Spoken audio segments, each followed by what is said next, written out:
Au Parlement européen, on se mobilise. Vous savez, le Parlement européen dit qu'il a beaucoup de principes, qu'on a des valeurs. Mais si on a des valeurs pour les Ukrainiens, on doit aussi les avoir pour les Congolais. Et quelqu'un qui est tué injustement, qu'il soit africain, ukrainien ou de quelle que soit son origine géographique, il doit être respecté.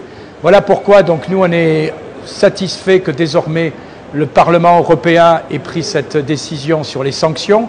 Il reste maintenant à la faire appliquer par le Conseil européen, ce qui devrait être fait, j'espère, à partir du 17 mars, puisque le Luxembourg, qui avait bloqué la décision, dit maintenant qu'il ne la bloquera pas. Je pense que pour le moment, on est sur le bon chemin et que M. Kagame commence à être connu pour ce qu'il est, c'est-à-dire finalement un dictateur qui envahit le pays voisin.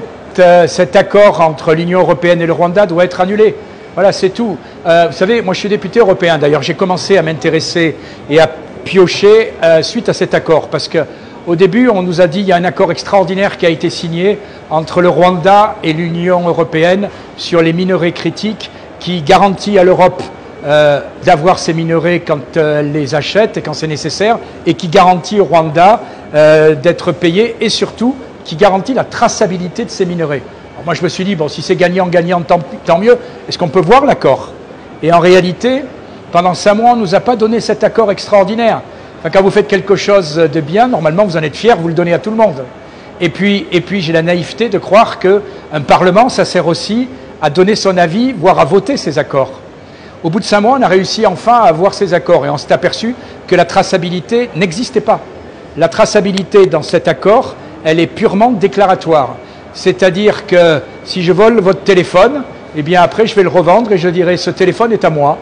Et donc vous pouvez me l'acheter. Et c'est ça en réalité qu'il y a dans cet accord, c'est-à-dire une traçabilité qui est basée sur rien de sérieux, qui est basée sur les déclarations du vendeur. Alors forcément, le vendeur ne va pas vous dire « ah ben je l'ai volé ». Voilà. Et donc il faut que cet accord soit annulé. Après, il faut aller plus loin, et votre président a raison, il faut trouver un moyen pour mettre fin à ces pillages, mais aussi à ces querelles.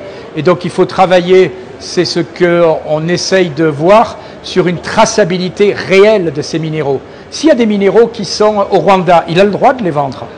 Mais il faut qu'il prouve qu'ils sont au Rwanda.